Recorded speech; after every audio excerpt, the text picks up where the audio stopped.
Eric Gall here. Guess what the number one barrier is holding your loved one with a developmental disability's growth back, holding their independence back. Guess what that number one barrier is? Well, in this video, I am going to tell you what that number one barrier is and how you can start to move past it.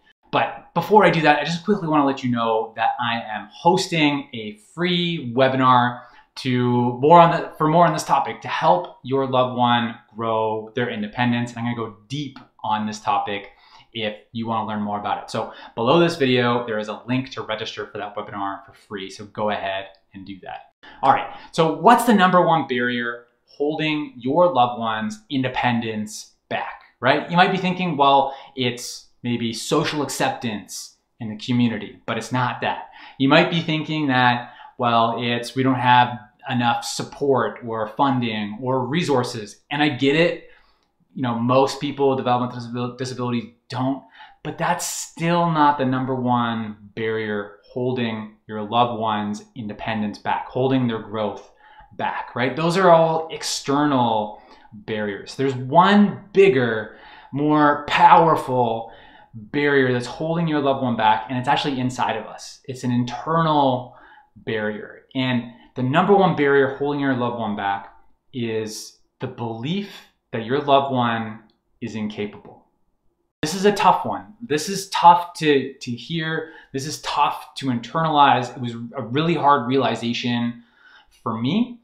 And part of that realization, that when I had that realization, it was in some training that I was taking called social role valorization by a man. The content comes from a guy named Wolfensberger, and I'm going to read you a short paragraph from this book in a moment. The book's called A Brief Introduction to Social Role Valorization.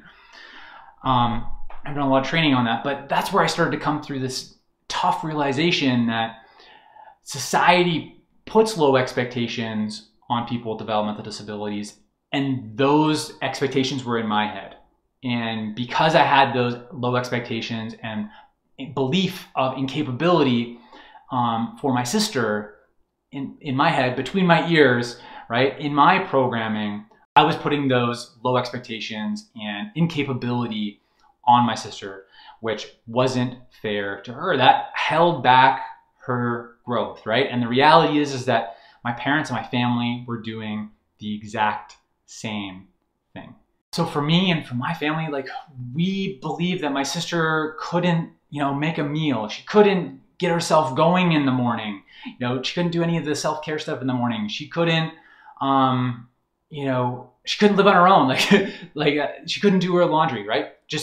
We had this global belief that my sister was incapable. And it was this really hard thing to kind of, there's some guilt maybe around it, right? And thinking about, well, this belief has held Sarah back, maybe held your loved one back for maybe a really long time, right? And so we gotta digest that and work through it. And that's internal work. And it's a really hard thing, right? Because we might be realizing that we've been the ones holding our loved ones' independence back.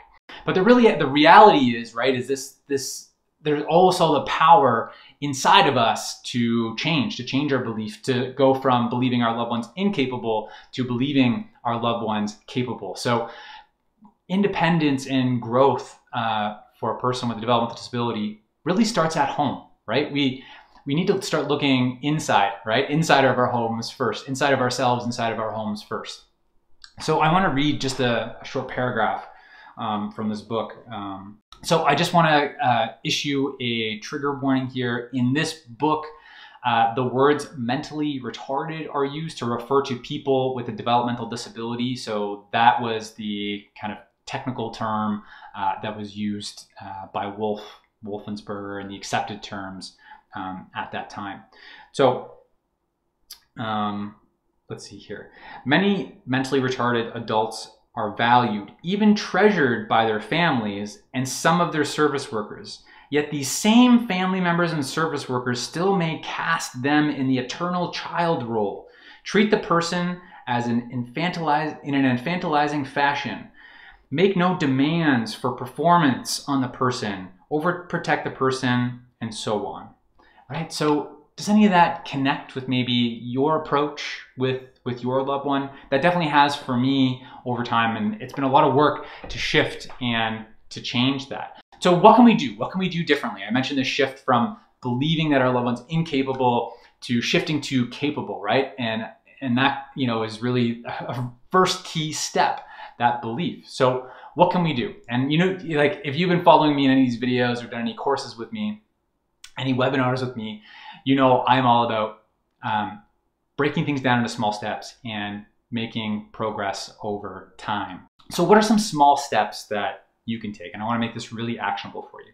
The first one is around language. So I want you to think about, what is the language that I'm using with my loved one? And is it language that's framing my loved one as incapable? So am I using language such as, you know, lazy? Or am I using language that's framing my loved one as that internal child, as Wolfensberger reference? So am I saying things like kid or kiddo or bucko, right? Or, you know, am I using kid names, or am I referring to my loved one in an age appropriate way? And those things, they seem little, but they're actually really, really big, because it has this change in terms of our thinking, right? It's cueing our awareness to treat our loved one as capable. It's also, our loved one's gonna notice it too, right? And they're gonna feel more respected and more like an adult. So think about how you can make that small shift in your language and be more conscious of it.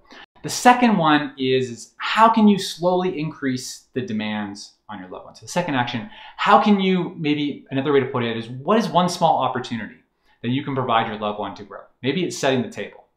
Maybe it's doing the dishes. Maybe it's vacuuming the floor, whatever it is. But again, it starts in our home. But how can we increase the expectations a little bit and make sure our loved one has the right support to take that small step forward? So if you want to learn more about helping your loved one grow their independence and the steps that you can take to do that, to help your loved one grow, I invite you to scroll down below and click on the link and register for the free webinar on supporting your loved one to grow their independence. I'm Eric Gall.